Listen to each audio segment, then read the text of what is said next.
Leandro, y es muy interesante porque incluso hay repercusión en el Parlamento de legisladores que no se sienten representados a partir de lo que es la base de imposición, y desde el bloque que lidera Miguel Ángel Pichetto hay un sector que espera correcciones o también advierte que puede llegar a judicializar la política, siempre la política. Voy a presentar esta noche a Pablo Romá, que es analista político justamente. Hola, ¿cómo estás? Buenas noches. ¿Qué tal? Buenas noches. ¿Cómo te va? Para hablar de política y para hablar del tema de la relación, entre otros temas, del presidente Javier Milei y de su vicepresidenta Victoria Villarruel. El presidente había hablado, Villarruel hoy dejó trascender una declaración que ella solo quería defender a la selección argentina. En 24 horas, un poquito más, un poquito menos, el presidente comienza su viaje a Francia y lo que nos preguntamos es: ¿se cerró el capítulo de las diferencias entre el presidente y su vice, o por el contrario vamos a tener que esperar más alternativas como esta de diferencias de enfoque? ¿Qué te parece a vos? No, yo creo que siempre la relación entre el presidente y el vicepresidente, en este caso la vicepresidenta, es una relación complicada.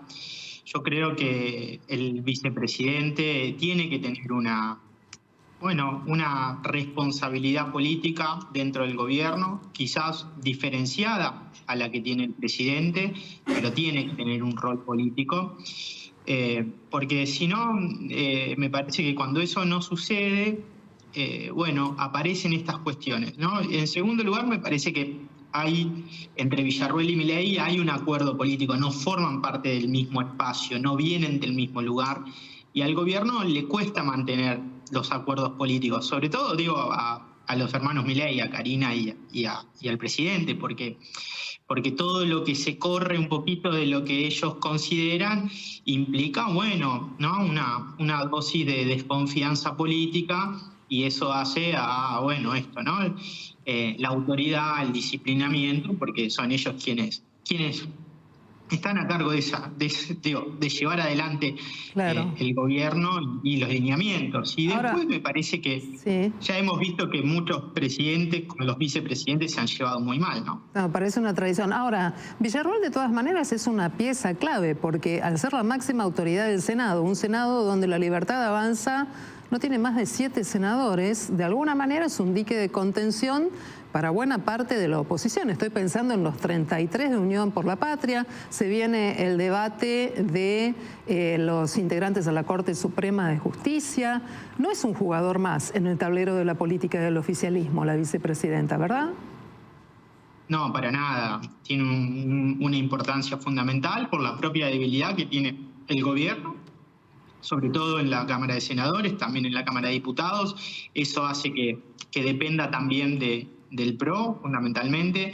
Pero yo creo que acá la discusión política fundamental es entre el gobierno y me parece que el expresidente Macri. Y Victoria Villarruel me parece que se la ve como una posible aliada de Macri. Esto ya se ha planteado en algún momento previo, anterior, y me parece que el gobierno tiene una desconfianza en ese sentido, y si uno ve algunas tensiones que aparecen entre Santiago Caputo y el expresidente Macri, me parece que el gobierno está más preocupado en disputar con Macri, y Villarruel me parece que es, una forma también de desgastar ese posible acuerdo, pero me parece que hay quizás a veces no se ve tanto y uno le cuesta mirarlo, pero cuando se empieza a mirar un poquito más fino, me da la sensación de que la pelea está un poquito derivada, digamos, ¿no? Que el oponente no está tan claro está muy claro para el gobierno, pero no está tan claro en las noticias, en la información. Bueno, Y vamos a ver. Sí que hay una cuestión. Vamos a ver oficialmente qué se dice hoy en la Casa Rosada de esa relación entre el presidente y la vice. El portavoz Manuel Adorni hoy dijo esto.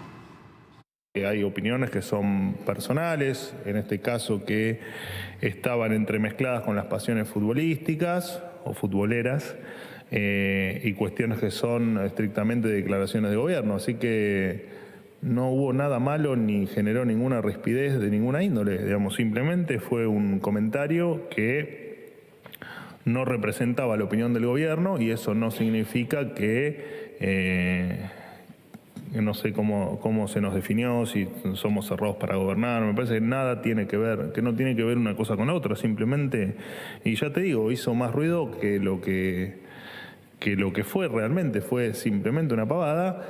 Y no, el presidente no ha hablado con la vicepresidente en estos días. Bueno, se escuchaba 95% de diferencias, 95% de acuerdo, 5% de diferencias, ¿sí? ¿Cierra esto o no? Yo creo que ese 5% puede ser determinante, ¿no? Depende de dónde se ponga el énfasis. Yo creo que la discusión más grande se dio porque me parece que Karina Milei salió, bueno, ¿no?, a dejar un poco desautorizada la posición de Victoria Villarroel, de la vicepresidenta, frente a la Embajada de Francia. Me parece que quizás se podría haber hecho de otra manera todas las cosas, pero bueno, también es cierto que este gobierno tiene una impronta en la cual cada uno puede decir lo que quiere, pero obviamente los hermanos Milei son los que deciden si lo que cada uno libremente dice está bien o está mal, digamos, ¿no? Y son aquellos que aplican la disciplina y las sanciones. Entonces, es un poquito paradójico porque si bien cada uno puede decir lo que quiera, es libre, pero después, a la hora de las decisiones, eso puede costar muy caro. Y yo creo que, bueno, a Villarroel le están haciendo pagar alguna factura. Creo que la no ida a Tucumán a firmar el Pacto de Mayo de Villarroel me parece que políticamente ha tenido un costo interno. Y creo que, bueno, que hay una tensión y habrá que ver cómo se va desenvolviendo. Pero, insisto, ya hemos visto muchas relaciones complejas entre presidentes y vice, salvo la de Macri con Michetti, pero bueno, Michetti no tenía un rol político muy importante, ¿no? Y hablando de Macri, ya que lo mencionamos en una de las alternativas de esta conversación y vos recién lo traes de vuelta aquí, el 1 de agosto se espera que Mauricio Macri encabece un acto importante, que se vea que habrá un acto con la idea de volver a posicionar al PRO como un partido que puede tener coincidencias con el oficialismo, pero que es un partido diferente. ¿Pensás que Macri tendrá que salir a jugar una candidatura para consolidar la identidad y la estructura del PRO? Y es probable. Yo creo que Macri está, bueno, como entre dos corrientes, ¿no? Una corriente que lo lleva hacia el gobierno porque la base electoral del PRO hoy tiene una afinidad muy importante con la Libertad Avanza, con el gobierno de Javier Milei. Patricia Bullrich está dentro del gobierno, se quiere llevar parte de la estructura del PRO hacia la Libertad Avanza o tener un vínculo muy, muy estrecho. Y por otro lado también una corriente que lo aleja del gobierno porque el gobierno no está dispuesto a darle nada a Mauricio Macri, ¿no? Y de hecho se están peleando, ¿no? Fuerte, sobre todo en algunos aspectos sensibles que no necesariamente hacen a la política, pero que determinan la política, como algunos negocios. Y creo que eso es un límite también para Macri, y habrá que ver si eso, bueno, qué decisión toma, ¿no? Porque también es cierto que si Macri decide ir con una candidatura propia, puede también, bueno, quitarle peso electoral a la Libertad Avanza, que es lo que la Libertad Avanza está buscando para tener mayoría parlamentaria. Entonces, también Macri tiene una carta fuerte que puede jugar, pero eso implicaría romper, ¿no? Y yo no sé si Macri está dispuesto a romper, pero sí es cierto que Macri estaba muy interesado en que salga la ley de bases porque generaba también un cambio estructural de algunas cuestiones, pero el gobierno hoy está tratando de marginarlo de algunos negocios que me parece que, sobre todo en términos del acercamiento político, puede ser complejo. Pablo, te agradecemos mucho este ida y vuelta esta noche aquí en Noticias a las 20:30. Es Pablo Román, analista político. Hay mucho más que mirar que la relación entre el presidente de la Nación y su vice en un entramado donde es muy importante saber qué pasa con el oficialismo, pero también con la oposición. Buenas noches. Gracias.